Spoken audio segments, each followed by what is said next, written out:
स्वागत है आप सभी का आपके अपने चैनल ग्लोबल आईटीआई पर। आज की क्लास होने वाली है एम्प्लॉयबिलिटी स्किल फर्स्ट ईयर सभी ट्रेड के बच्चों के लिए। पीछे देखकर कंफ्यूज नहीं होना है, ये सब तो थोड़ा सा ट्रिक है माहौल बदलने के लिए। ठीक है, शुरुआत करते हैं इस क्लास के लिए। यहाँ पर देख रहे होंगे सबको साफ सुथरा लिखा हुआ है, समझ में भी आ जाएगा। क्लास नंबर 8 है। क्लास नंबर 8 है तो कुछ बच्चे ऐसे होंगे जो आज पहली बार इस वीडियो को देख रहे होंगे, तो आपसे निवेदन रहेगा कि कृपया 1 से 7 मतलब क्लास नंबर 1 to 7 भी देखिए। उसके लिए प्लेलिस्ट का एक ऑप्शन होता है, अभी मैं आपको बता भी दूंगा कैसे देखते हैं। प्लेलिस्ट में जाके आप देख सकते हैं।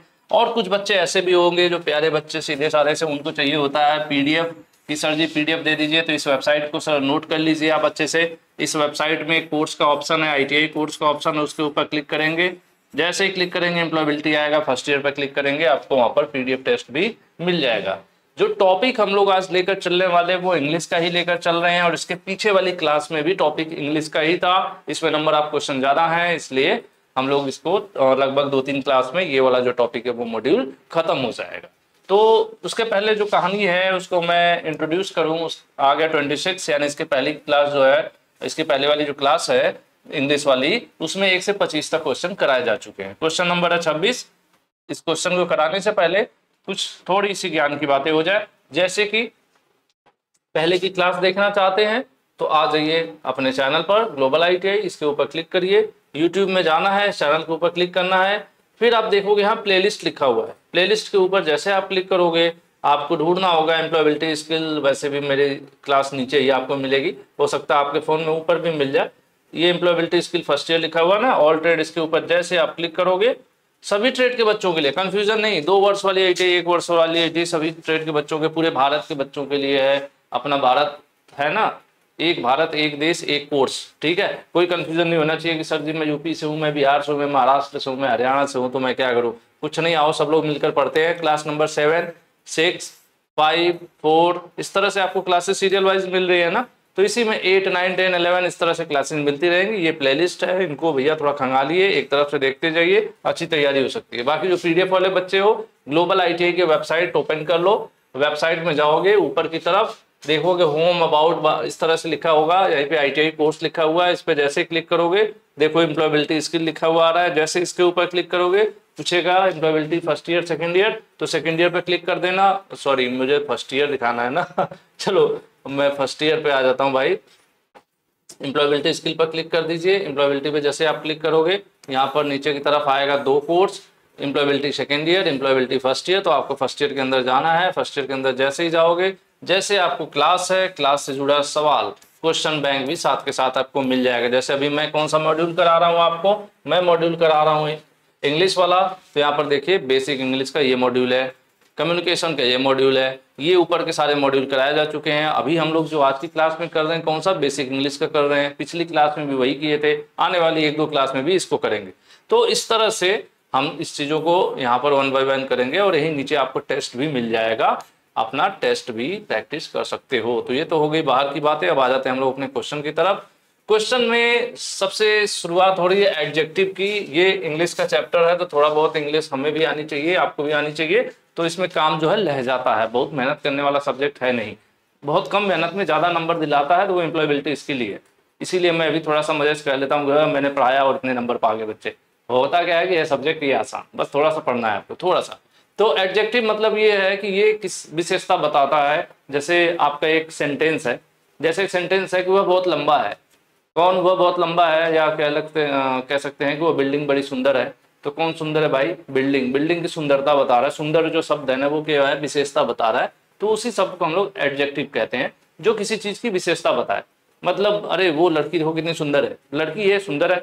चाकू है तो चाकू कैसा होगा, चाकू नुकीला होगा। ठीक है, और या फिर हो जाएगी फ्लाइट की बात होगी कि यार वो प्लेन देख रहे हो बहुत बड़ा है। प्लेन क्या है, बड़ा है, तो बिग साइज की बात होगी। तो वो उनकी विशेषता, जो भी विशेषता बताने वाले शब्द हैं वही एडजेक्टिव है। अब इस चीज को आपने समझ लिया तो क्वेश्चन सब अपने आप दे लोगे। देखो अब कह रहे हैं कि एडजेक्टिव वो शब्द होते हैं, ये कौन से वाले शब्द होते हैं भाई, जो बताते हैं किसी के बारे में, उसके बारे में, उसकी विशेषता, उसकी डिस्क्राइब करते हैं। जैसे कोई गोरा है, कोई काला है, कोई पीला है, कोई नीला है, कोई बाहर वाला है, कोई घर वाला है ठीक है, मतलब किसी भी व्यक्ति, किसी वस्तु के बारे में, किसी बिल्डिंग, किसी सामान, किसी जानवर, इंसान, के बारे में डिस्क्राइब करने वाला जो शब्द है, डिस्क्राइबिंग वर्ड भी इसको हम कह सकते हैं। इसको क्या कह सकते हैं? एडजेक्टिव को डिस्क्राइबिंग वर्ड, उसके बारे में क्या कर रहा है? डिस्क्राइब कर रहा है, एक्सप्लेन कर रहा हूं। जैसे अभी मैं क्या कर रहा हूं, अभी ये जो सब्जेक्ट है उसको मैं आपके सामने डिस्क्राइब कर रहा हूं ना, एक्सप्लेन कर रहा हूं, तो एग्जैक्टली एडजेक्टिव भी वही होता है। ठीक है, तो यहां पर आपका आंसर जो है कौन सा सही हो जाएगा? सी सही हो जाएगा। बाकी साउंड मतलब आवाज क्या ही करेगा कोई बीच में, फिनिश मतलब खत्म करना, न्यूट्रल मतलब कुछ नहीं, बीच में खड़े हैं, तो इसका कोई लेना देना नहीं है यहाँ पर। बाकी आगे बढ़ते हैं अगले सवाल की तरफ। डिस्क्राइबिंग वर्ड फिर से आ गया भैया, describing word add more information to the, कह रहे हैं कि जो डिस्क्राइबिंग वर्ड है वह क्या करता है? अधिक जानकारी देता है। किसके बारे में अधिक जानकारी देता है? तो देखिए किसके बारे में अधिक जानकारी देता है। अब जैसे अगर हम कहें कि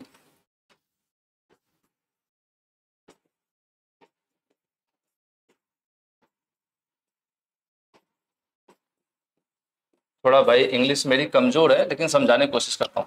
अगर कोई कहे कि राम एक अच्छे व्यक्ति हैं, क्या है? राम एक अच्छे व्यक्ति हैं, तो इसमें डिस्क्राइबिंग वर्ड क्या है? डिस्क्राइबिंग वर्ड हो गया ये, क्या? Ram is a good person, ये अच्छे व्यक्ति हैं, तो ये क्या हो गया? यही हो गया डिस्क्राइबिंग वर्ड। ये डिस्क्राइब कर रहा है, बता रहा है, लेकिन सवाल पूछ रहा है कि ये जो डिस्क्राइबिंग वर्ड है वह जो है ज्यादा इंफॉर्मेशन देता है, बताता है, किसके बारे में बताता है?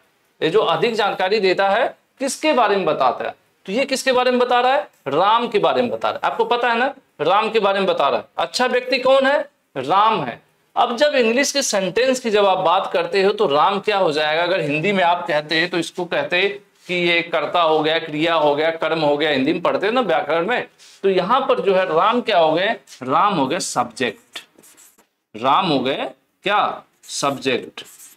ठीक है, जिसको आप हिंदी में, जो हिंदी पढ़ रहे होंगे व्याकरण, तो हिंदी में कहते हैं ना कर्ता, मतलब जो व्यक्ति है, सब्जेक्ट। या फिर सब्जेक्ट को हम दूसरे नाम से भी जानते हैं, सब्जेक्ट को नेमिंग वर्ड भी कहा जाता है। नेमिंग वर्ड किसी व्यक्ति के बारे में, जो उसके बारे में। अब नेमिंग वर्ड क्या होता है? जो अब जैसे किसी सामान, किसी व्यक्ति, किसी का बिल्डिंग, किसी जानवर को जिस शब्द के इस्तेमाल करके बुलाया जाता है नेमिंग वर्ड हो जाता है। तो एक तरह से देखा जाए तो यहाँ पर यही पूछ रहा है कि जो डिस्क्राइबिंग वर्ड है डिस्क्राइब कर रहा है, आपको अधिक जानकारी दे रहा है। किसके बारे में अधिक जानकारी देगा है? तो खराब से यहाँ कोई लेना देना नहीं है। सैड मतलब उदासी है, कोई लेना देना नहीं। नंबर मतलब अक्षर है, नंबर्स हैं 1 2 3 4 5, तो इससे कोई लेना देना है नहीं। नेमिंग वर्ड में हमें घुसना पड़ेगा। नेमिंग वर्ड क्या है? वह किसी व्यक्ति, किसी बिल्डिंग, किसी सामान, किसी जानवर, इस तरह के जो है उसके लिए जो शब्द इस्तेमाल किए जाते हैं उसको संबोधित करने के लिए, उसको नेमिंग वर्ड कहा जाता है। जैसे मेरा नाम क्या है? मेरा नाम विवेक है। इसका नाम क्या है? पेन है। इसका नाम डिजिटल बोर्ड है ना। अब पेन क्या है? स्टाइलस भी शायद इसको बोलते हैं। ये कॉलर पे लगा है क्या है? माइक है। तो इनका एक क्या है? ये सब नेमिंग वर्ड है। तो यहाँ पर फिलहाल इसमें नेमिंग वर्ड क्या है? नेमिंग वर्ड राम है, और राम को हम सब्जेक्ट भी कहेंगे। ठीक है, इंग्लिश के सेंटेंस के अकॉर्डिंग। तो ये जो गुड है, गुड कौन है भाई? किस गुड क्या है? एक विशेषता है, डिस्क्राइब कर रहा है, इसके बारे में ज्यादा जानकारी दे रहा है। राम एक इंसान है, ये तो सबको पता है, राम एक इंसान है। ठीक है, एग्जाम्पल के लिए यहाँ पर देखा जाए, राम एक पर्सन है, मतलब एक व्यक्ति है, लेकिन अच्छे व्यक्ति हैं, उसको डिस्क्राइब कर रहा है। तो डिस्क्राइब कर रहा है अच्छा, तो कौन अच्छा है भाई? तो राम है। तो यहाँ पर राम क्या है? नेमिंग वर्ड है, इसलिए आंसर क्या होगा? ए वाला सही हो जाएगा। ठीक है, मुझे उम्मीद है आपको समझ में आ गया होगा, टूटी फूटी जो इंग्लिश में समझा रहा हूं आपको। चलिए आगे बढ़ते हैं। इट इज अ नाइफ, यह एक चाकू है। ठीक है, fill in the correct adjective. अब देखिए चाकू के बारे में उसकी जानकारी या उसकी विशेषता बताने वाला शब्द कौन सा है? चाकू कैसा होगा? चाकू होगा भाई, चाकू कैसा होगा? नुकीला होगा ना। अब चाकू की बात करेंगे तो चाकू कैसा होगा? चाकू नुकीला होगा। यहाँ पर एंड, देयर, दिस, ये सब तो हमें बेवकूफ बनाने के लिए दे दिया है बस, कि हम लोग गलत कर दें। लेकिन हम लोग गलत क्यों करेंगे? हम लोग नहीं करेंगे ना। तो एडजेक्टिव मतलब हमने समझ लिया, जो किसी के बारे में डिस्क्राइब कर रहे हो, उसके बारे में ज्यादा जानकारी दे रहा हो। एक तरह से देखा जाए तो, कि जैसे किसी भी व्यक्ति, सामान, वस्तु के बारे में ज्यादा जानकारी देने वाला शब्द, उसके बारे में डिस्क्राइब करने वाला शब्द। तो अब चाकू की बात हो रही है कि चाकू है, चाकू क्या है भाई? नुकीला होगा ना, शार्प। शार्प मींस नुकीला, तो इस हिसाब से आंसर भी सही हो जाएगा। चलिए आगे बढ़ते हैं। द सी इज ब्लू, जो समुद्र है वो नीला है। समुद्र कैसा है? नीला है। इस सेंटेंस में ये खाली है स्थान है, कह रहा है कि एडजेक्टिव कौन है, इस सेंटेंस में एडजेक्टिव क्या है। समुद्र नीला है, ठीक है, क्या है भाई, समुद्र है, ठीक है, समुद्र कैसा है, नीला है, नीला है। तो इसमें कौन सा वो शब्द है जो एडजेक्टिव है, क्या है भाई, एडजेक्टिव है। एडजेक्टिव क्या होता है, वह नेमिंग वर्ड के बारे में या सब्जेक्ट के बारे में ज्यादा जानकारी देता है। अब जैसे अभी मैंने बताया था कि चाकू क्या है, चाकू नुकीला था, तो वहां पे इसके पहले वाले क्वेश्चन देखिए, चाकू क्या था, नुकीला था, तो कह रहा था कि सही एडजेक्टिव क्या होगा, तो हमने नुकीला लिया था, यानी चाकू नुकीला है तो नुकीला क्या हो गया, एडजेक्टिव हो गया, यानी हिंदी में उसे विशेषण कहते हैं। तो अब आ जाइए, यही चीज यहां पर है। तो अब 29 का आंसर आप लोगों को इस वीडियो के नीचे कमेंट में देना है, और आंसर लिखते समय अपना नाम लिखिएगा, ठीक है, आपका जो भी नाम है नाम लिखिएगा, उसके बाद लिखिएगा 29, और उसके बाद इसका जो सही आंसर है वो देंगे, क्योंकि अब मैं सब का सब आंसर मैं ही बता दूंगा तो आप क्या करेंगे फ्री में, नहीं, इसका आंसर आप लोग दीजिएगा कि ये समुद्र नीला है, इसमें एडजेक्टिव कौन सा है, ठीक है। तो हम लोग आगे बढ़ते हैं। Arjun field water into a large pot, Arjun भाई जो है ना पानी भर रहे हैं, बड़े बर्तन में पानी भर रहे हैं। इन this sentence describing word is, कह रहे हैं कि इसमें डिस्क्राइबिंग वर्ड कौन सा है। भाई देखो अर्जुन कर क्या रहे हैं, अर्जुन भर रहे हैं पानी, कहां भर रहे हैं, बर्तन में, लेकिन बर्तन कैसा है, बर्तन है बड़ा, ठीक है, जैसे आपका दिल है बड़ा, इसीलिए इस वीडियो के नीचे कमेंट करेंगे आप जरूर, और वीडियो करेंगे लाइक, ठीक है। तो है क्या, अर्जुन पानी भर रहे हैं एक बड़े से पॉट में, कहां पे भैया, बड़े से बर्तन में। तो बर्तन तो सिंपल सी बात है, लेकिन बर्तन कैसा है, उसकी विशेषता है, उसके बारे में ज्यादा डिस्क्राइब करने वाला जो है कौन है, वही तो है हमारा एडजेक्टिव। तो हमें ढूंढना होगा लार्ज, तो लार्ज हो गया पहला ही ऑप्शन, ठीक है। अर्जुन क्या है, अर्जुन एक नेमिंग वर्ड है, अर्जुन क्या है, अर्जुन एक नेमिंग वर्ड है, इसलिए यहां पर ये सही नहीं होंगे, बाकी वाटर से कोई लेना देना नहीं है, ठीक है। चलिए हम लोग आगे बढ़ते हैं, शायद वीडियो मेरी सही चल रही है, ठीक है।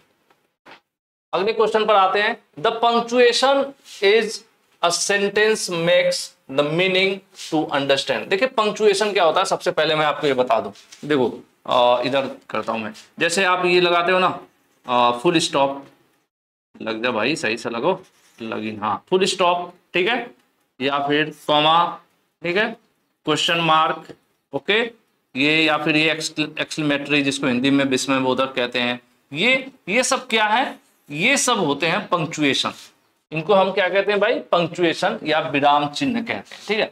अब कई बार क्या होता है, जब हमारा सेंटेंस लंबा होता है, जब हम सेंटेंस लिखना शुरू करते हैं, तो सेंटेंस में अगर हम सिर्फ लिखते जाएं, अगर उसका फुल स्टॉप ना लगाएं, कॉमा ना लगाएं, तो क्या आपको सेंटेंस का मतलब समझ में आएगा।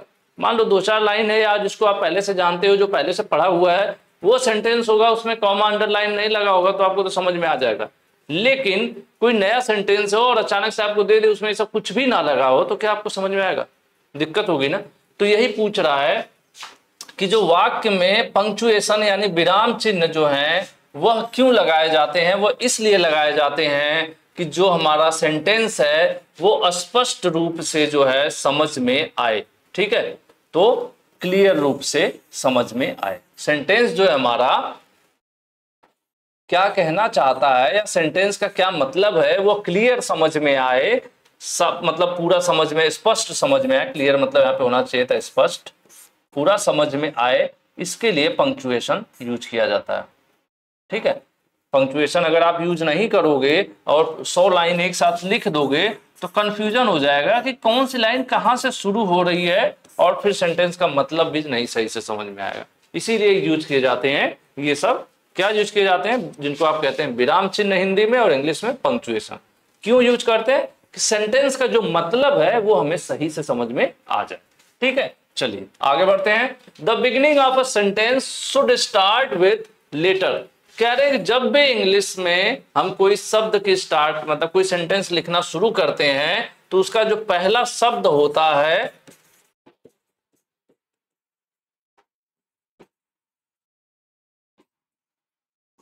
ठीक है, जब भी हम इंग्लिश में कोई सेंटेंस लिखना शुरू करते हैं तो उसका जो पहला शब्द है वो कैसा होना चाहिए, वो कर्सिव होना चाहिए या फिर ऐसे थोड़ा सा टेपर लिखना चाहिए, इटैलिक, या फिर छोटा लिखना चाहिए, या कैपिटल लेटर होना चाहिए। हमें आपको पता है कि इंग्लिश के जो सेंटेंस है जो स्टार्ट किए जाते हैं, तो जैसे हमने अंकित लिखा तो ए कैपिटल लिख दिया, ए क्या लिख दिया, ए को हमने कैपिटल लिख दिया, जिसको बड़ा अक्षर छोटा अक्षर आपने पढ़ा होगा ना, ए ऐसे हो गया और एक हो गया ए। तो जब भी हमें शुरुआत करना होता है, शुरुआत बीच में नहीं, अब बीच में नहीं कि हर जगह अब इज है तो आई हम ऐसे बनाते जाए, ए ऐसे आ गया तो ए ऐसे बनाते हैं, गुड है तो फिर हम जी बड़ा करके, नहीं, स्टार्टिंग में जो पहला शब्द होता है, जो पहला वर्ड होता है एक्चुअल में, वो क्या होता है, कैपिटल लेटर में लिखा जाता है। जब भी हम एक वाक्य की शुरुआत करते हैं या एक सेंटेंस लिखते हैं इंग्लिश में, तो ये इंग्लिश में लागू होता है, ठीक है। चलिए, तो यहाँ पर कैपिटल का मतलब क्या है, बड़ा अक्षर, कैपिटल लेटर होना चाहिए था, वैसे समझ लीजिए, कोई दिक्कत नहीं, लेटर नहीं है कैपिटल लिख दिया तो भी कंफ्यूज नहीं होना, ठीक है। कैपिटल मतलब बड़ा अक्षर की बात, तो हम यहाँ पर क्या लिख सकते हैं, कैपिटल। इसको भी कंप्लीट करते हुए चले आगे बढ़ते हैं। अगला है comma is use to show within the sentences. कह रहे हैं वाक्य है कोई इंग्लिश का, लाइन लिखी हुई है, वाक्य एक लिखा हुआ है पूरा, उसमें जो अल्प विराम का मतलब कॉमा का प्रयोग किया जाता है। क्यों किया जाता है भाई, फुल स्टॉप लगाने के लिए। अरे यार फुल स्टॉप के लिए तो फुल स्टॉप नहीं यूज किया जाएगा, कॉमा क्यों यूज किया जाएगा, ठीक है। कह रहे हैं कॉमा की बात कर रहे हैं, तो अगर हमें वाक्य में कॉमा क्यों यूज करते हैं, फुल स्टॉप के लिए तो करेंगे नहीं, दो सेंटेंस को जोड़ने के लिए, या फिर कैपिटल लेटर का तो कोई मतलब है नहीं यहां पर, ठीक है। सेंटेंस को जब भी हमें क्या करना होता है, जोड़ा बनाने, सेंटेंस में जोड़ा कभी नहीं बनाया जाता, सेंटेंस तोड़ने के लिए।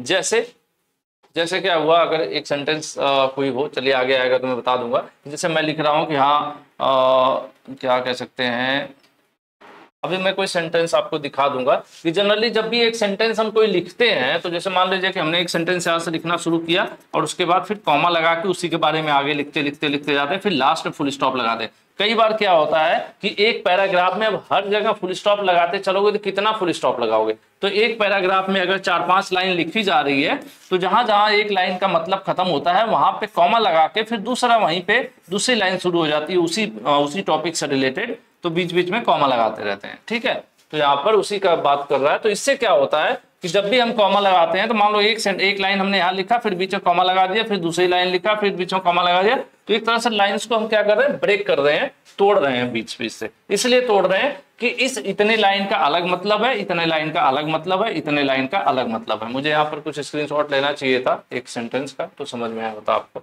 फिर भी चलिए मैं देखता हूँ, बाद में दिखाऊंगा। आगे बढ़ते हैं। तो फिलहाल इसका आंसर क्या है, आंसर हो गया सी, ठीक है जी। चलो 34, Sita wanted to ask Nina about her summer plan, choose the correct answer. Sita जो है, सीता कौन, ध्यान सुनिए, सीता नीना से उसकी गर्मी के छुट्टियों के बारे में क्या प्लान बना रखी हैं वो पूछना चाहती हैं, तो सही उत्तर क्या होगा।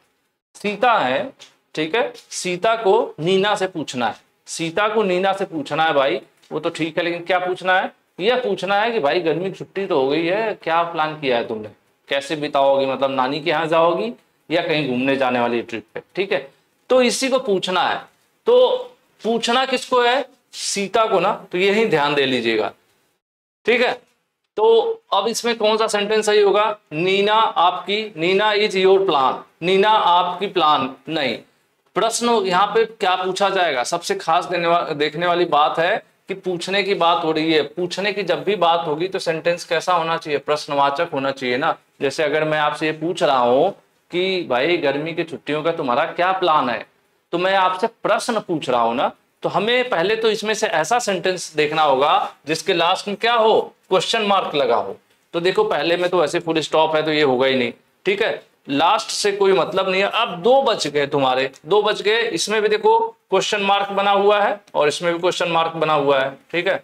अब ये कह रहा है नीना ने क्या पूछा, इसका तो कोई मतलब ही नहीं है ना, पहले से ही पता है कि सीता को पूछना है, नीना थोड़ी पूछेगी, तो इसलिए भी क्वेश्चन गलत है।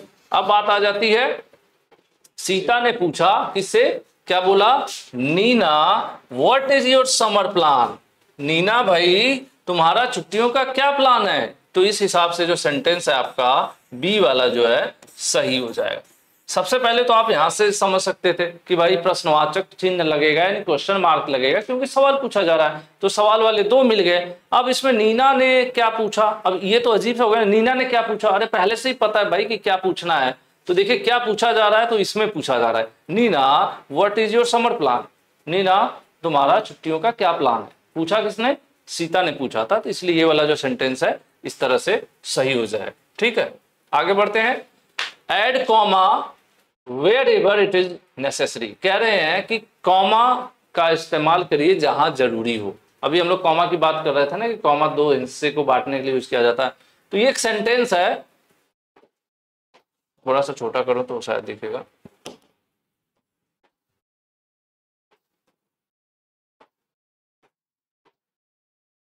एक सेंटेंस है, ठीक है, जो येलो कलर में लिखा हुआ है, after the meeting we will go out. इसमें दो चीजें छिपी हुई है। लिखा हुआ है मीटिंग हो जाने के बाद हम बाहर जाएंगे।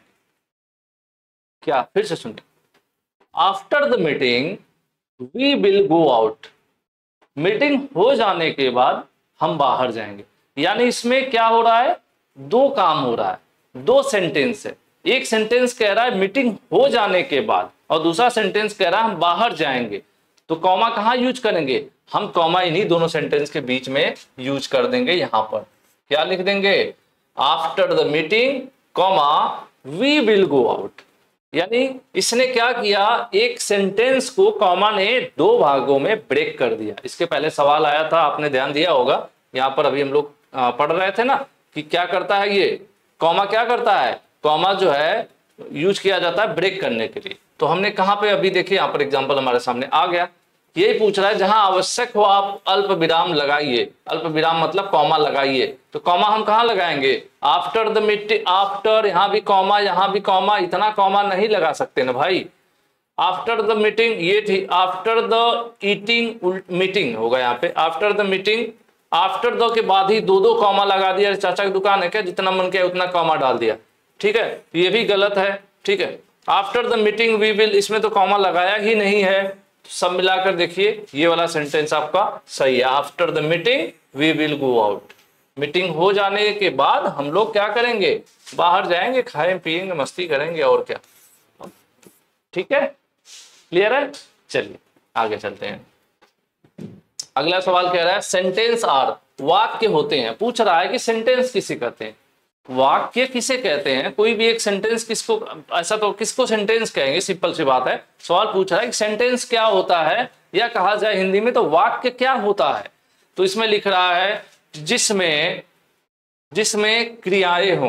तो भाई हर सेंटेंस में क्रिया हो सकती है, नहीं भी हो सकती है। नाउन हो, लेटर हो, लेटर मतलब पत्र की बात नहीं है, लेटर मतलब अक्षर के यहाँ पर मतलब है। ठीक है, लेटर्स मतलब अक्षर से जुड़ा हुआ है। तो देखो सिर्फ अक्षरों से वाक्य नहीं बन सकता, सिर्फ संज्ञा से यानी सिर्फ नाउन से भी सेंटेंस नहीं बन सकता, सिर्फ वर्ब होगी मेरे पास तब भी सेंटेंस नहीं बन सकता। सेंटेंस में चाहिए कई सारे कॉम्बिनेशन, जैसे group of words with complete meaning.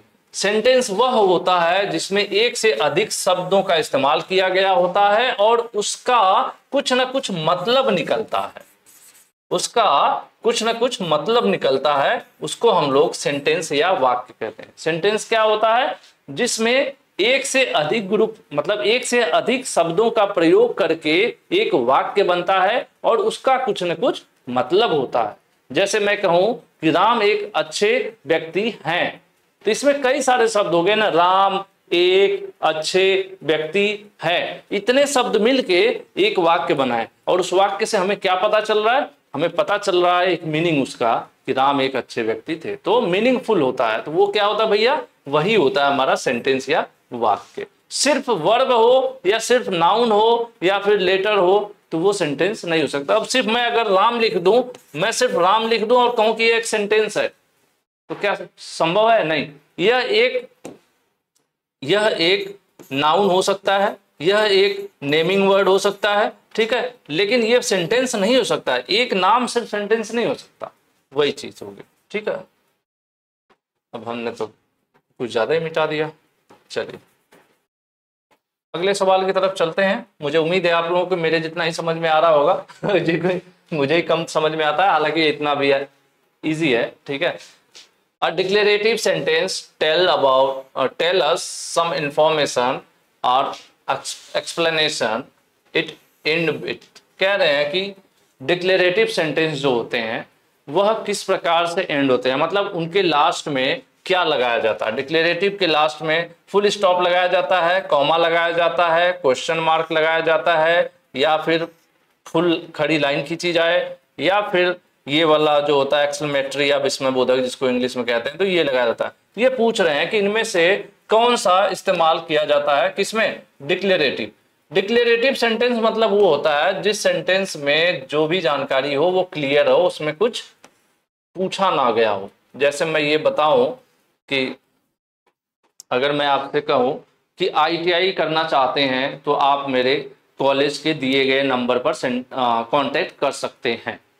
तो इसमें क्या है, इस सेंटेंस में सीधी सीधी से पूरी जानकारी है, इसमें कोई भी आपसे प्रश्न नहीं पूछा गया। अगर प्रश्न नहीं पूछा गया है तो यह कोई क्वेश्चन वाला सवाल नहीं हुआ। विस्मयबोधक या फिर एक्सक्लेमेटरी सेंटेंस वो होते हैं जिसको कुछ सरप्राइजिंग, कुछ अच्छा लग जाता है। जैसे कभी कभी नहीं कहते वाह यार क्या बिल्डिंग है, वाह यार क्या बाइक है, जैसे सरप्राइजली किसी चीज को हम थोड़ा सा अप्रिशिएट करते हैं तो वहां पर वो एक्सक्लेमेटरी हो जाता है। और ये तो हिंदी वाला फुल स्टॉप है, जैसे हिंदी का सेंटेंस खत्म होता है तो खड़ी पाई नहीं खींच देते हैं, तो वो हो गया, और ये फुल स्टॉप हो गया, ये कॉमा हो गया, ठीक है। तो फिलहाल ये दोनों चीज एक ही है। अब इंग्लिश में आप ऐसे फुल स्टॉप करते हैं, हिंदी में खड़ी लाइन खींच देते हैं, ठीक है, सेंटेंस खत्म होने के बाद। जैसे यहाँ पर देखिए, यहाँ पर देख रहे हैं ना, ये क्या है, ये फुल स्टॉप ही है। इंग्लिश में देखेंगे तो इंग्लिश में यहाँ पे डॉट लगा हुआ है, दिख रहा है ना आपको। तो ये दोनों सेम चीज हो गई, उसी को हिंदी इंग्लिश यहाँ किया गया। तो जब कोई भी सेंटेंस ऐसा हो जिसमें पूरी जानकारी हो, स्पष्ट रूप से क्लियर, वो डिक्लेयर करता हो किसी के बारे में, जैसे बताता हो कि जैसे आपसे कोई कहे कि मेरा छोटा भाई 10वीं क्लास में पढ़ाई कर रहा है, सीधा सा सेंटेंस है, उसमें आपको एक जानकारी दे दी गई, ना ही आप उसमें कुछ सरप्राइजिंग है कि अरे मेरा भाई तो 10वीं में पढ़ता है, या फिर मेरा भाई बड़ा सुंदर है, इस तरह का कुछ संबोधन तो आ नहीं रहा है। ना ही आपसे कोई पूछ रहा है या आप ही खुद से पूछ रहे हो, आप खुद ही से तो पूछोगे नहीं कि मेरा भाई किस क्लास में पढ़ रहा है, सेल्फ से तो पूछ नहीं रहे। तो जो सिंपल से सेंटेंसेज हो जिसमें कोई जानकारी स्पष्ट रूप से क्लियर हो, वो उनमें जो है फुल स्टॉप लगाया जाता है, सिंपल सी बात, ठीक है। तो डिक्लेरेटिव सेंटेंस उसी को कह रहे हैं, ऐसा सेंटेंस जिसमें जानकारी स्पष्ट रूप से बताई गई हो। जैसे अगर मैं बताऊं कि मेरा ITI कॉलेज गाजीपुर जिले उत्तर प्रदेश में पड़ता है, तो यह क्या है, यह एक डिक्लेरेटिव सेंटेंस है, क्योंकि इसमें जानकारी पूर्ण रूप से आपको सीधी सीधी बता गई, आपसे कोई सवाल नहीं पूछा जा रहा। तो ऐसे जो सेंटेंसेज होते हैं उनके लास्ट में क्या लगाया जाता है भाई, उनके लास्ट में फुल स्टॉप लगाया जाता है। और अभी हमने देखा ये कहाँ कॉमा कहाँ यूज किया जाता है, जब बात आती दो सेंटेंस है, कोई सेंटेंस है उसमें दो वाक्य हैं, उनको अलग अलग करना है, ब्रेक करना है, तब हम यूज करते हैं कॉमा, ठीक है। तो कॉमा तो बाहर हो गया अभी। उसके बाद आ गया क्वेश्चन मार्क। तो क्वेश्चन मार्क ऐसे सेंटेंसेज में यूज होगा जिसमें कुछ सवाल पूछा जा रहा हो। तो यहां पर ऐसी कोई बात नहीं की जा रही है कि सवाल पूछने वाला सेंटेंस नहीं है, ठीक है। उसके बाद एक्सक्लेमेटरी का जो मैंने बताया ना, विस्मयबोधक इसको कहते हैं, इसमें मतलब कुछ ऐसी फीलिंग आ जाए किसी चीज को देख के, अरे अचानक से थोड़ा सरप्राइजली, जिसको आप कहते हैं ओह क्या बात है ना, आपने तो वीडियो को लाइक कर दिया ठीक है। तो ये हो गया विस्मयबोधक। तो वो वाला सीन नहीं बनेगा यहाँ, इसीलिए फुल स्टॉप लग जाएगा। अब आ जाते हैं, मतलब ये ध्यान रखिए, डिक्लेरेटिव सेंटेंस वो होते हैं जो किसी भी सेंटेंस में साफ सुथरी पूरी जानकारी संपूर्ण रूप से दे दी जाती है। सीधा सा एक सेंटेंस होता है जिसमें कोई प्रश्न नहीं छुपा होता है, ना ही कोई उसमें सरप्राइजिंग कुछ ऐसा छुपा होता है, तो उसको भैया फुल स्टॉप के साथ खत्म कर देते हैं, ठीक है। चलिए आगे बढ़िए, मैं बढ़ता हूं। एक्सक्लेमेटरी सेंटेंस कैसे होते हैं, एक्सक्लेमेटरी सेंटेंस एंड विद, कह रहे हैं जब एक्सक्लेमेटरी सेंटेंस होगा तो उसमें क्या यूज करेंगे। अभी थोड़ी देर पहले मैंने बताया कि एक्सक्लेमेटरी के लिए जो है ये वाला निशान यूज करते हैं जो यहाँ पर दिया हुआ है, एक लाइन खींच के उसके नीचे बिंदु बनाते हैं, ठीक है। और ये सेंटेंस कैसे होते हैं, वही जो मैंने आपको बताया था कि ओह कितनी सुंदर कार है ना, इस तरह का जो कुछ भावना आती है किसी को देख के अचानक से हम लोग बोलते हैं, तो उसको एक्सक्लेमेटरी कहते हैं। तो पूछ रहा है कि एक्सक्लेमेटरी जो वाक्य है समापन होता है तो उसके लास्ट में क्या बनाया जाता है भाई, तो ऐसे उसके लास्ट में ये वाला निशान यूज किया, ठीक है, लाइन खींच के नीचे बिंदु, ठीक है जी। आगे बढ़ते हैं। वाओ ये क्या, wow the flowers in the park are beautiful, this is a sentence. कह रहे हैं वाओ पार्क में जो फूल लगे यार कितने सुंदर है। यह किस प्रकार का सेंटेंस है, अभी मैं ज्ञान दे रहा था। कौन सा सेंटेंस है यहाँ पर, पहचानिए इसको। ये देखिए ये छिपा हुआ है, ये छिपा हुआ है, बता रहा है ये कौन सा सेंटेंस है। कौन सा सेंटेंस है भाई, एक्सक्लेमेटरी है। कौन सा है, एक्सक्लेमेटरी है, क्योंकि वो छुपा हुआ है वहां पर। देखिए वाव के बगल में छुपा हुआ है, वाव के बगल में छुपा हुआ आपको हिंट दे रहा है कि बाबू सही करो, आंसर सही करो। ठीक है, वाव के बगल में वो निशान बना है ना, वही दिखा दे रहा है कि एक्सक्लेमेटरी वाला है। ठीक है, तो आपने कर लिया। अब चलिए आगे बढ़ते हैं भाई। Police were questioning about his crime, भैया पुलिस ने पकड़ लिया है और उसके क्राइम के बारे में उससे पूछताछ कर रहे हैं। What type of sentence is it. देखो पुलिस ने पकड़ लिया किसी को, उससे उसके अपराध के बारे में पूछताछ कर रही है। क्या कर रही है भाई, क्या कर रही है, क्या कर रही है, क्या कर रही है, क्वेश्चन, प्रश्न। जब प्रश्न पूछेगा तो कौन सा निशान आना चाहिए, कौन सा निशान आना चाहिए, वही ढूंढ लेना है आंसर में। हमें आना चाहिए प्रश्नवाचक। और ऐसे सेंटेंसेस को क्या कहते हैं, इंट्रोगेटिव, इंट्रोगेटिव सेंटेंस। ठीक है, जिसमें कुछ पूछा जा रहा हो। तो हम लोग फिलहाल आंसर डी करेंगे और हम आगे बढ़ेंगे। ठीक है, अगला है एवरी कंप्लीट सेंटेंस है। अगर कोई भी सेंटेंस जो पूरा है अपने आप में, एक सेंटेंस अगर पूरा लिख दिया जाता है तो उसके कितने भाग होते हैं। तो जनरली जो इंग्लिश के सेंटेंसेस होते हैं उसमें 3 भाग होते हैं। ठीक है, उसमें 3 भाग होते हैं। क्या होता है भाई, सब्जेक्ट, इंग्लिश की सेंटेंस की बात कर रहे हैं, वर्ब, ठीक है, ऑब्जेक्ट। ठीक है, यह 3 चीजें मिलकर एक सेंटेंस बन जाता है। सब्जेक्ट जैसे अगर हम लिखें यहां पर राम, वर्ब में क्या हो जाएगा, किल्ड, ऑब्जेक्ट किसको मारा, रावण। ठीक है, तो जनरली अगर बात किया जाए तो इंग्लिश सेंटेंस के 3 भाग होते हैं। ठीक है, ये ध्यान रखिएगा, ना ध्यान है तो याद कर लीजिएगा। ठीक है, हम लोग राम रावण को ही लेके चल रहे हैं पूरी इंग्लिश में। तो कंप्लीट अगर इंग्लिश सेंटेंस की बात करें तो 3 महत्वपूर्ण होते हैं, नेमिंग वर्ड या नाउन कह लीजिए, उसके बाद एक्शन वर्ड या फिर इसको आप वर्ब कह सकते हैं, उसके बाद ये हो गया ऑब्जेक्ट। ठीक है, चला जाए आगे। द ब्लैंक है is what are whom a sentence is about। वाक्य किसके बारे में है, जो वाक्य लिखा जाता है वो किसके बारे में। अगर मैं लिख रहा हूं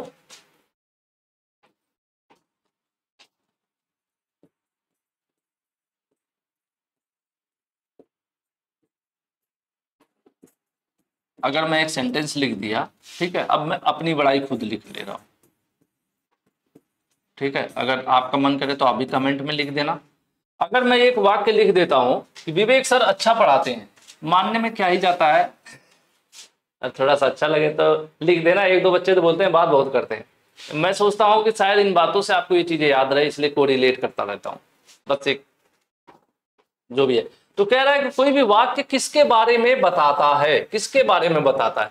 अगर भैया पढ़ाते हैं हम, अच्छा पढ़ाते हैं या बुरा पढ़ाते हैं, लेकिन कौन पढ़ा रहा है, कौन पढ़ा रहा है, ये भाई साहब पढ़ा रहे हैं, तो ये है कौन, ये कौन है, ये है भैया सब्जेक्ट। सब्जेक्ट जिसको आप क्या कहते हैं, नेमिंग वर्ड भी कहते हैं ना, नेमिंग वर्ड, या हिंदी में आप कहते हैं कर्ता। यानी कोई वाक्य जो है किसके बारे में बताता है, तो जो मेन आपका नाउन भी कहते हैं भैया इसको। ठीक है, क्या कहेंगे, नाउन। कई सारा है, noun, subject, naming word, Hindi में कर्ता। तो जो भी वाक्य है वो ओवरऑल बताता किसके बारे में है, तो सब्जेक्ट के बारे में ही बताता है। ठीक है, तो यहां पर आंसर आपका ए सही हो जाएगा। क्लियर, चलिए थोड़ा बहुत नहीं क्लियर होगा तो हो जाएगा। चलिए आगे बढ़ते हैं ना। अगला question, the correct order for a sentence is. कह रहे हैं एक सेंटेंस है इंग्लिश का, उसका सही ऑर्डर क्या होगा। थोड़ी देर पहले हम भी आपको जब बता रहे थे तो यहां देख लीजिए ऑर्डर, सब्जेक्ट 1 नंबर पर, वर्ब 2 नंबर पे, तीसरे नंबर पर ऑब्जेक्ट। पूछा था इंग्लिश में जनरली कितने पार्ट होते हैं, तो ये 3 भाग होते हैं जनरली एक सेंटेंस को बनने के लिए। अब आ जाइए उसी से जुड़ा सवाल इधर आ गया कि कौन पहले नंबर पर, कौन दूसरे नंबर पर, कौन तीसरे नंबर पर रहेगा। तो इस हिसाब से ध्यान देख लीजिए, पहले ही है सब्जेक्ट वर्ब ऑब्जेक्ट, पहला वाला ही ऑप्शन जो आपका यहाँ पर सही हो जाएगा। ठीक है, क्लियर है। अब इसमें 3 तो हमें चाहिए, इसमें सिर्फ 2 ही है, तो इसलिए वैसे ही गलत हो जाएगा। पहले वर्ब आती नहीं कहीं, वर्ब फिर 2 बार वर्ब क्यों आएगी एक ही सेंटेंस में, है ना, तो ये गलत है आपके भैया। इस पहला जो है वो सही हो गया और हम लोग आगे बढ़ते हैं। अगला कह रहा है Radha has learn how to write a sentence. Radha को पता है कि सेंटेंस कैसे लिखते हैं। Which is the subject in this sentence. कह रहे हैं कि इस सेंटेंस में सब्जेक्ट क्या है, सब्जेक्ट कौन है। राधा को पता है कि लेटर कैसे लिखते हैं, या राधा ने सीख लिया है लेटर लिखना। ठीक है, राधा ने सीख लिया है लेटर लिखना। तो सीखना क्या है, यह तो वर्ब हो गया। क्या हो गया, वर्ब हो गया। क्या सीखा है, लिखना, एक सेंटेंस को लिखना सीखा है, तो ये क्या है, ऑब्जेक्ट हो गया। और सीखा कौन है, सीखा कौन है, राधा है। ठीक है, तो ये क्या है भैया, यही है सब्जेक्ट। ठीक है, राधा कौन है, सब्जेक्ट है। तो क्वेश्चन में भी यही पूछ रहा है कि इसमें कौन है सब्जेक्ट, तो सब्जेक्ट में है राधा। ठीक है, हाउ का कोई मतलब नहीं, सीखना यहाँ पर एक काम है, वो चीज करना है कि उन्होंने सीखा, मतलब सीखना मतलब क्या है, क्रिया है। ठीक है, ये क्या है, क्रिया हो गई, वर्ब हो गया, जिसको आप वर्ब कहेंगे इंग्लिश में। कैसे वैसे क्या, कोई लेना देना नहीं है। वाक्य तो ये पूरा हो गया, यहाँ से यहाँ तक जो लिखा है वो पूरा, इसको वाक्य कहेंगे, सेंटेंस कहेंगे। तो बच्ची राधा, राधा ही हमारी भैया सही आंसर है। ठीक है, चलिए आगे बढ़ा जाए।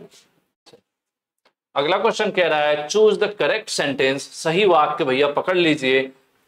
The road runs on the cat. जो सड़क है वो बिल्ली के ऊपर दौड़ती है। Cat runs on the road, बिल्ली सड़क पर दौड़ती है। कैट रोड रन, इंग्लिश की मम्मी पापा कर देना, इसको कहते हैं। Runs on the road cat, English को उर्दू में बोलना इसको कहते हैं। ठीक है, मतलब कुछ तो होना चाहिए, क्या बोलना चाह रहे हो, सड़क बिल्ली कहाँ चलता। एक्चुअल में सेंटेंस जो बी वाला सही है, the cat runs on the road. जो बिल्ली है कहाँ दौड़ेगी भैया, रोड पर दौड़ेगी या दौड़ती होगी। ठीक है, रास्ता काटती है बिल्ली, कभी कभी उसका दौड़ा काट देना चाहिए तो मजा आ जाए, है ना। तो बिल्ली सड़क पर दौड़ती है, सिंपल सा सेंटेंस है, ये वाला आपका सही है। कह रहा है इसमें सही सेंटेंस कौन सा, आप बता दो, तो मैंने आपको बता दिया। चलें आगे, चल। The most effective way to get information. अगर आप किसी से जानकारी प्राप्त करना चाहते हैं, कहीं से जानकारी प्राप्त करना चाहते हैं आप, किसी टॉपिक के बारे में, किसी मतलब हिस्ट्री के बारे में, प्रेजेंट के बारे में, साइंस के बारे में नॉलेज पाना चाहते हैं, तो सबसे बेस्ट तरीका क्या है, सबसे बेस्ट तरीका भैया रीडिंग। ठीक है, इसमें कुछ भी सोचना नहीं है, पढ़ाई ही, पढ़कर सबसे ही हर चीज के बारे में बेहतर नॉलेज आप पढ़कर प्राप्त कर सकते हैं। क्योंकि अगर जब तक आप हिस्ट्री पढ़ोगे नहीं, हिस्ट्री जानोगे नहीं, किसी से पूछोगे वो आधा अधूरा ही बताएगा। लेकिन जब आप पढ़ोगे किसी रेफरेंस वाले बुक्स से, तो वहां से आपको पूरी जानकारी मिलती है। यानी जानकारी प्राप्त करने के लिए तरीके तो हैं, लिख कर तो नहीं हो सकता, लोगों से थोड़ा बहुत बातें करके आप पता कर सकते हो, एक्टिविटी का कोई लेना देना नहीं, लेकिन प्रभावी पूछ रहा है। सबसे बेस्ट तरीका क्या है, वो है रीडिंग। जानकारी प्राप्त कैसे कर सकते हैं, पढ़ के, सबसे बेस्ट तरीका है। ठीक है जी, आगे बढ़ा जाए। अगला है the poster presents information by using. जो पोस्टर वगैरह लगे होते हैं, बैनर पोस्टर आपने देखा होगा, जगह जगह नहीं लगा रहता है आजकल, तो कुछ ज्यादा ही लगा होता है। तो बैनर पोस्टर जो लगा होता है, उसमें जो जानकारी होती है, जो उसमें दिखाई जाती है जानकारी, उसमें क्या चीज इस्तेमाल किया जाता है।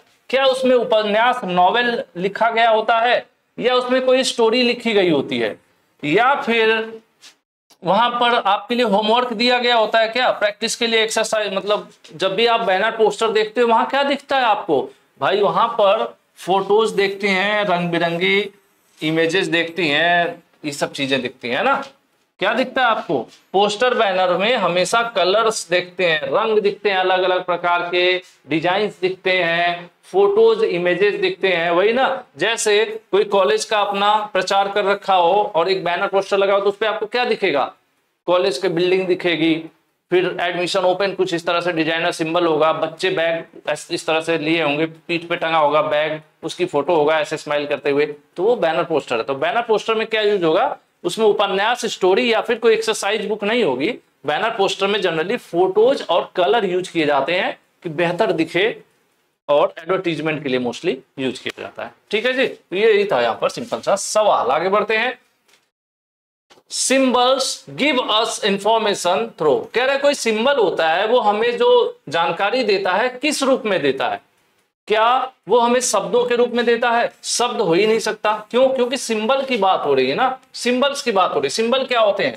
जैसे इस तरह से हो सिंबल, या फिर इस तरह से हो सिंबल, या फिर एक ये खोपड़ी बनी होती है, उसके बाद दो हड्डी ऐसे बनी होती है ना, हड्डी वाला सिंबल देखे हैं, इस तरह वाला, ये हो गया। या फिर कुछ इस तरह से लगा रहेगा और वहां पे ऐसे इस तरह से बना रहेगा।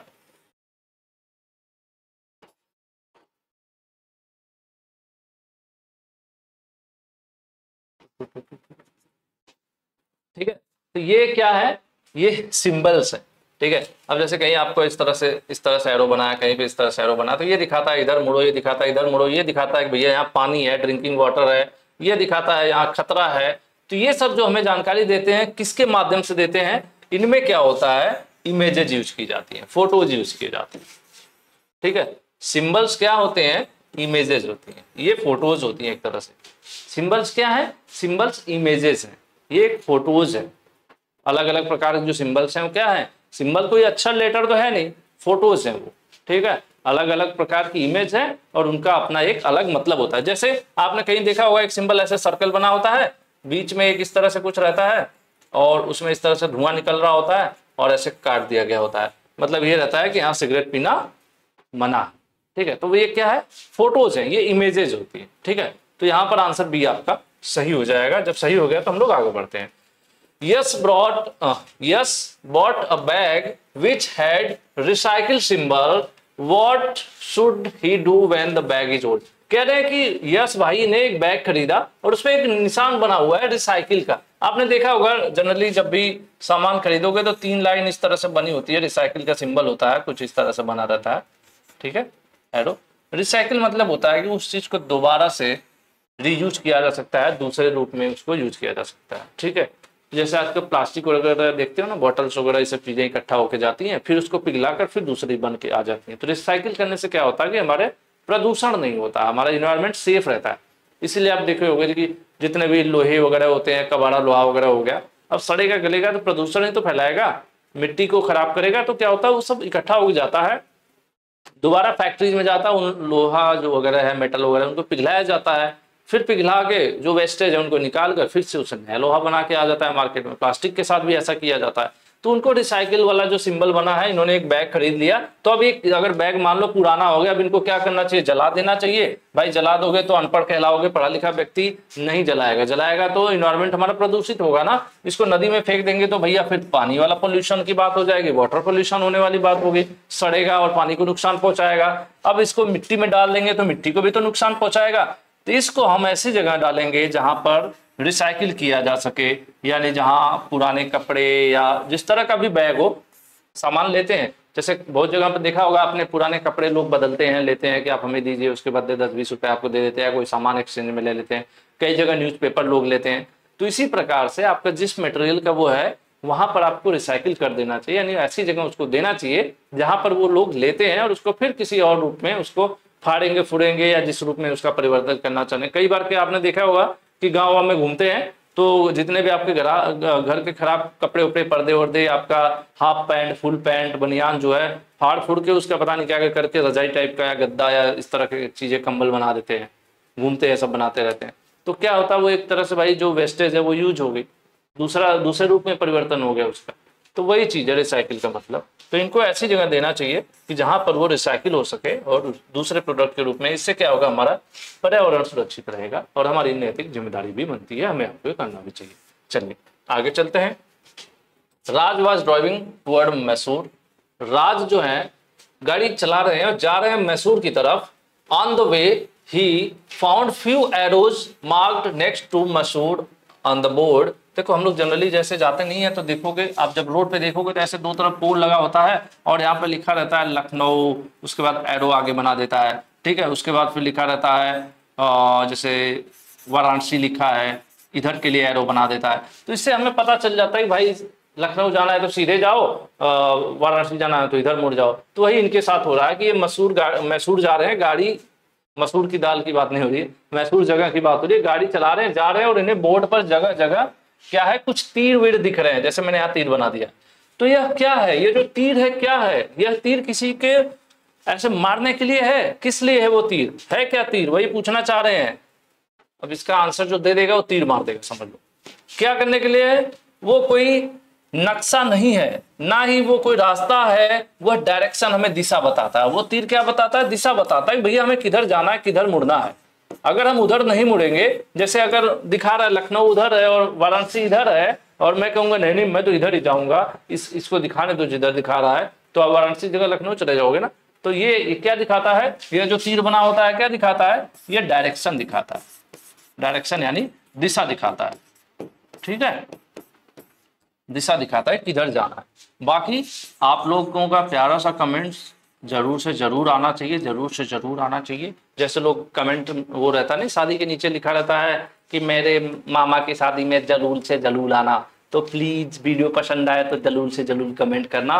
और क्लासेस को बहुत ही प्रेशर के साथ नहीं पढ़ना है, इजी सब्जेक्ट है, 1 बाय 1 मेरे साथ चलते रहिए, समझते रहिए कॉन्सेप्ट्स को, बहुत कोई दिक्कत होने वाली बात नहीं। लेकिन ऐसा नहीं है कि बस पीडीएफ वगैरह ले लिया आपने, यहाँ वहाँ वेबसाइट्स पे ढेर सारी पीडीएफ्स हैं जिसमें आंसर कीज गलत हैं, अलग अलग प्रकार की मल्टीपल वेबसाइट्स हैं, मार्केट है, बहुत से टेस्ट हैं जो जिनमें बहुत सारी गलतियां हैं। तो ये सब चीज़ें जो है ना, क्या है कि आपको कंफ्यूज कर सकती हैं अगर आप आंसर डिपेंडेंट तैयारी कर रहे हो तो, ठीक है। तो आप आंसर ओरिएंटेड नहीं, टॉपिक ओरिएंटेड तैयारी करिए, चीज़ों को पढ़िए, समझने की कोशिश करिए। जैसे अभी हम लोग इनको समझने की कोशिश कर रहे थे, इस तीर को, कि आखिर ये तीर जाएगा कहाँ, एग्जाम्पल के लिए कह रहा हूँ मैं, ठीक है। तो आज के लिए इतना ही, अगली क्लास में मिलेंगे हम लोग आप लोगों से, तो फिर चलें, बाय, थैंक यू।